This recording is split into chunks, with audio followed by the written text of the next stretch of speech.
terms and economic terms.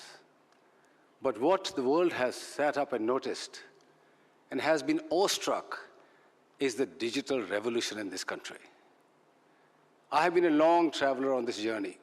Since 1983, I've been a part of India's telecom story, but I can tell you that the real story began when Prime Minister Modi ji took charge in 2014. He knew the power of technology. He used it in Gujarat for the benefit of the citizens of Gujarat and the society.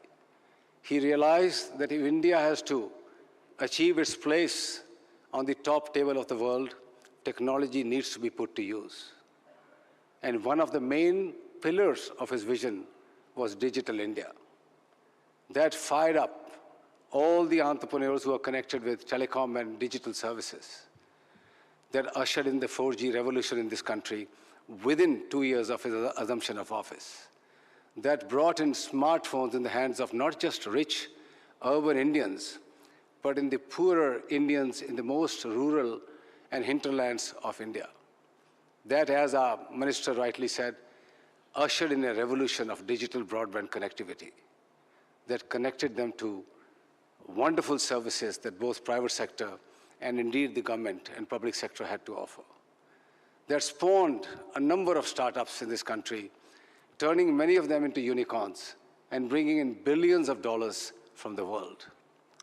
That stage was set to be used for Prime Minister's second term in 2019, when he came in and recognized that India is highly dependent on imports of telecom equipment and digital equipment. India at that time was importing nearly $500 billion worth of equipment from all over the world, including from our neighboring country. He asked Indian entrepreneurs and world corporations to come and set up manufacturing bases in India. And I have mentioned this before here, India had lost the manufacturing race in the previous 20, 30 years to China and other parts of the world. That call to action has resulted in today India becoming a major manufacturing hub where the animal spirits of Indian entrepreneurs and the global corporations are unleashed by the support of a massive productivity-linked incentive program, the PLI, as well as ushering in the most complicated, complex process which no other country has really initiated in a manner that India has, of trusted sources and trusted products. Today, every element in this country that is coming goes through the detailed eye of National Security Council on Telecom. Every source, every product, every element of India's network that connects our nation passes through that rigorous test of trusted networks and trusted products. This is seminal development which other countries need to follow very quickly. Before the second term expired, he recognized that India may be left behind and become a follower once again in 5G. He asked Department of Telecom and the Indian operators to gear up and launch 5G at the fastest pace possible.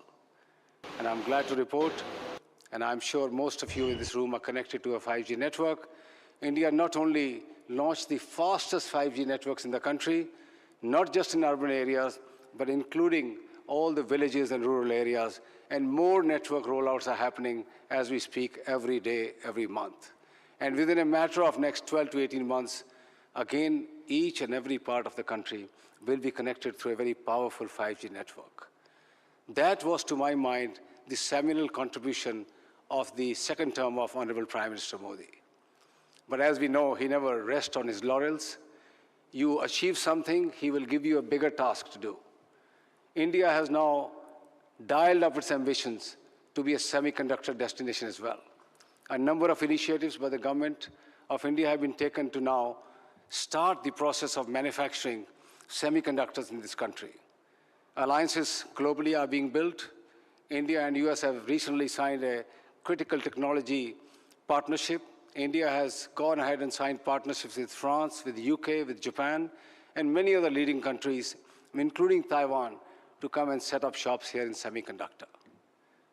The other big part of the third term is going to be opening up of space industry for the private sector. That, to my mind, is again one of the huge developments that India is seeing.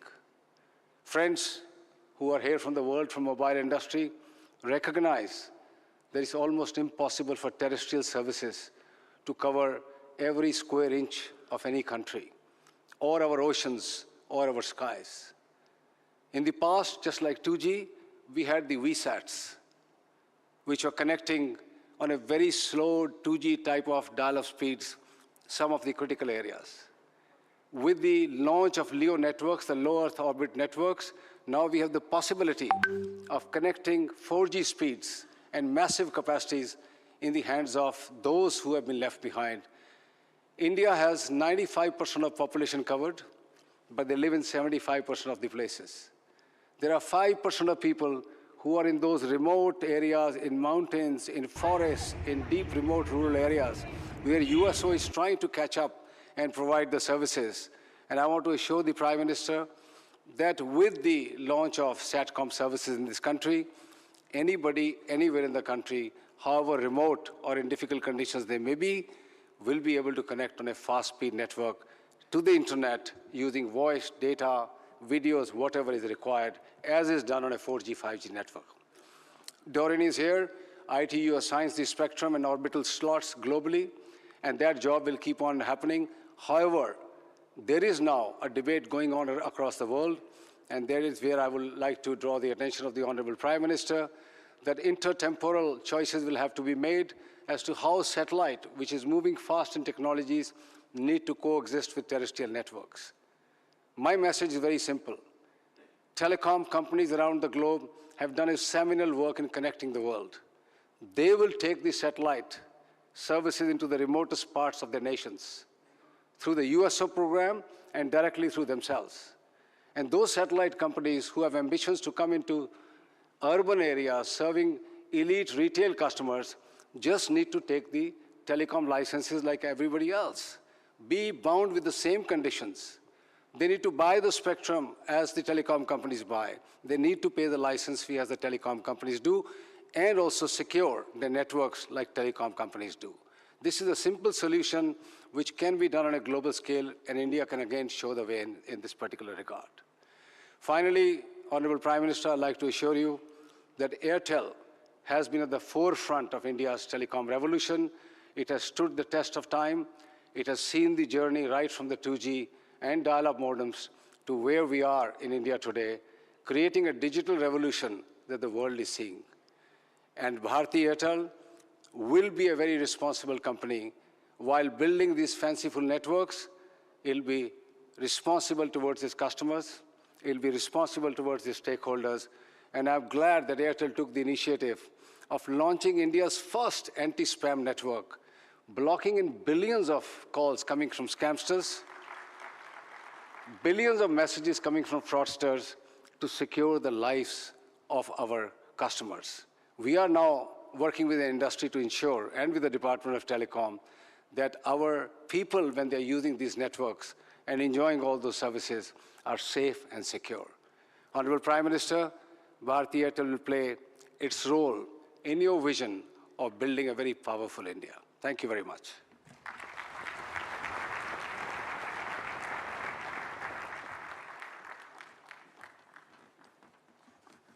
Thank you very much, Mr. Mittal. May I now invite the chairman of the Aditya Birla Group, Shri Kumar Mangalam Birla, to please say a few words.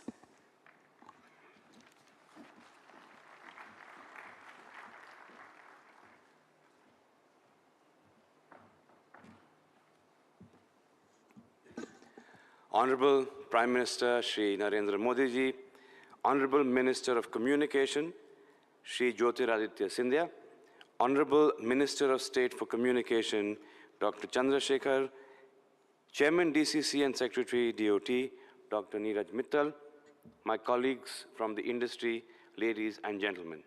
It is a pleasure to be here as we mark the inauguration of the 8th India Mobile Congress and reflect on the remarkable progress made by the telecom sector in delivering connectivity and the benefits of digital transformation to Indian citizens.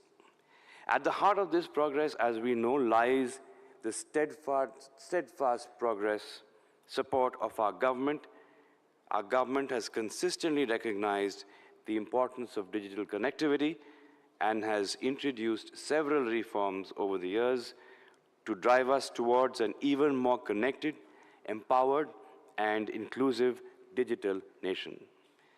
Pradhan Mantri ji, इस digital परिवर्तन की नींव आपकी vision ने आधारित की है. What has been remarkable in this journey is the government's continued thrust on expanding digital infrastructure and accelerating digital adoption for people and businesses equally. As a result, the digital transformation is now moving beyond just the large businesses to our MSMEs, enabling them to break traditional barriers and enter new markets. A few years ago, our Prime Minister had articulated that MSME means maximum support to micro, small, and medium enterprises. We at VI2 are committed to providing maximum support by promoting digital transformation to India's small businesses. With a focus on technologies like 5G, IoT, AI, and cloud services, the VI Business Ready for Next program is helping MSMEs assess their digital readiness, identify areas for improvement, and adopt necessary digital solutions to become future-ready corporations. Since its launch in June 2022, over 1.6 lakh MSMEs have used the VI platform.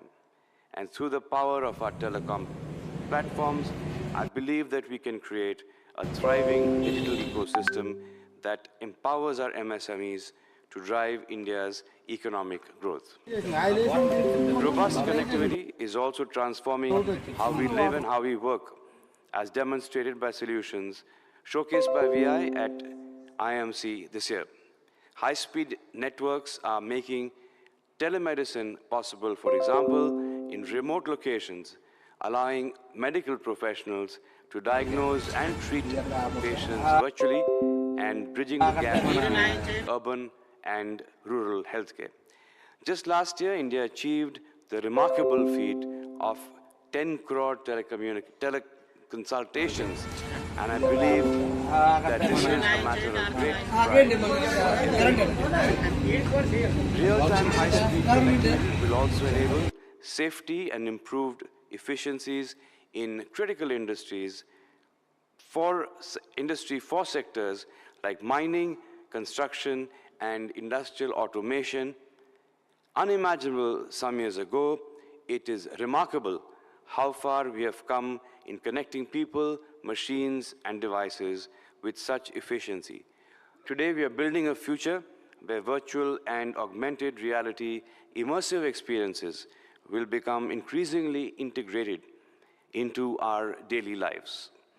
One of the most pressing issues being addressed by the government, regulator, and industry in the past year is spam control and fraud protection. As networks have grown, we have the potential risk to the public, especially from phishing schemes, fraudulent calls, and spam messages. These undermine public confidence in communication systems and also put people's personal and financial security at risk. In collaboration with the government and regulatory bodies, VI is making significant strides in combating this menace. Vodafone Idea is committed to bringing new and innovative solutions that will fundamentally address spam and fraud at the very core. Public awareness campaigns too are helping to educate users about how to identify and avoid spams. This year has also been an important one for Vodafone Idea, as the company has taken critical steps in its own transformation journey. The company's 18,000 crore FPO, marking the largest of its kind in India, was met with overwhelming enthusiasm. It was oversubscribed 7 times overall and an astonishing 19 times amongst institutional investors. The surge in demand culminated in a total bid for approximately 93,500 crores across various investor categories. This response was an emphatic endorsement of the potential of the Indian telecom sector. To me, it signaled the faith that investors have in our Prime Minister's bold vision of a digital India. The fundraise has enabled the company to kickstart again its capex cycle. Vodafone Idea has already announced the next phase of capex detail worth $3.6 billion with 3 global partners, Nokia, Ericsson, and Samsung. These are all key steps that place VI on a more secure footing and ensure that the company remains dynamic and competitive. With the continued support of the government, I'm confident that we will do our part to realize the Prime Minister's Digital India destiny. I am a firm believer in the transformative power of India's telecom sector, and I see it as a bridge to a more connected, empowered, and prosperous India. Thank you once again to the government, to our partners, and the entire telecom community for making the past year truly an exceptional one. Thank you.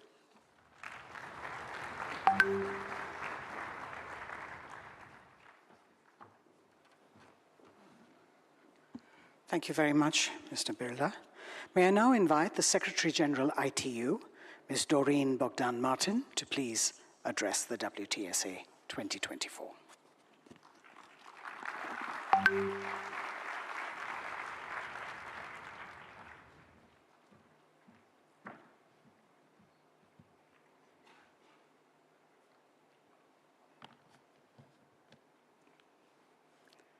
Namaste, India. Namaste, Modi ji.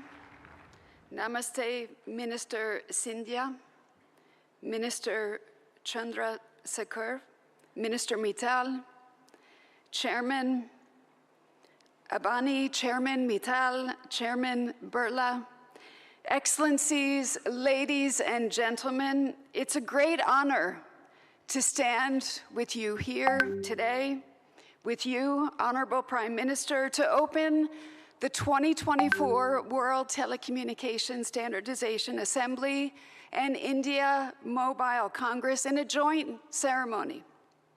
I think this is a powerful symbol of the deep ties between the ITU and India.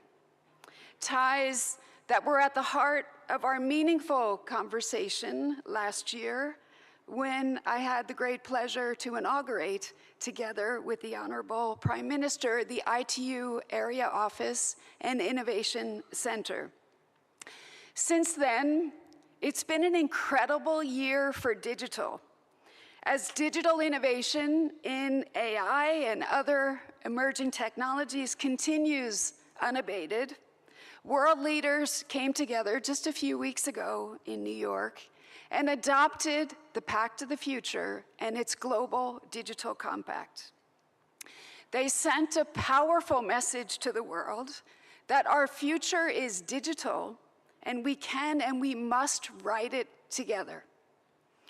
On that historic occasion, the Honorable Prime Minister, you stressed the need for global digital governance, and you made India's ambition very clear to lead by example and to share its digital public infrastructure with the entire world.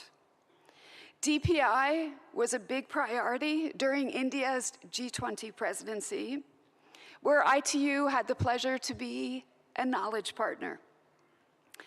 The world has a lot to learn from what India has accomplished with the Unified Payments Interface, Aadhaar, and other building blocks of today's digital economy. Standards are the engine that powers these platforms to operate at scale, giving every Indian with a mobile device access to life-changing services. And that's why we're all here today. Because we know that standards build trust. Trust nurtures inclusion, and inclusion can unlock the full potential of digital and emerging technologies for everyone, everywhere, including the third of humanity that's still offline. Honorable Prime Minister, Excellencies, ladies and gentlemen, this global gathering, the first of its kind in Asia, calls for bold, collective action. In the next 10 days, we can, and I firmly believe we can strengthen the role of international standards as the bedrock of global digital governance. One of our most urgent tasks is ensuring that AI is developed responsibly and as a force for good. As we work to drive progress in this decade and beyond, let's ensure that standards help to level the playing field for innovation. Let's align technological progress with digital inclusion. And ladies and gentlemen, together, let's write a digital future that is more connected, that's secure, that's responsible, and that is sustainable for all. Thank you, and dhanyawad. Thank you.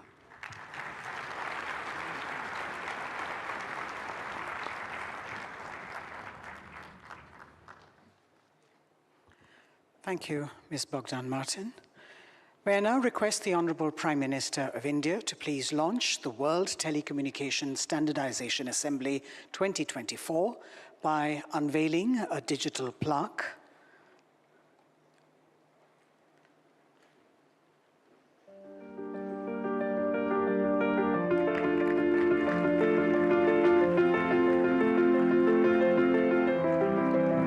Please be seated, sir.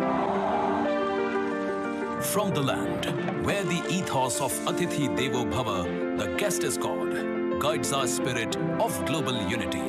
India proudly welcomes you to the heart of its capital, New Delhi, for the ITU World Telecommunication Standardization Assembly 2024. Since its inception in 1865, the International Telecommunication Union, ITU, has been at the forefront of global telecommunications, driving innovation and fostering worldwide connectivity. India, proudly joining in 1869, has been a vital partner in this journey. Last year marked a significant milestone in this journey. Bharat में technology सिर्फ mode of power नहीं है, बल्कि mission to empower है.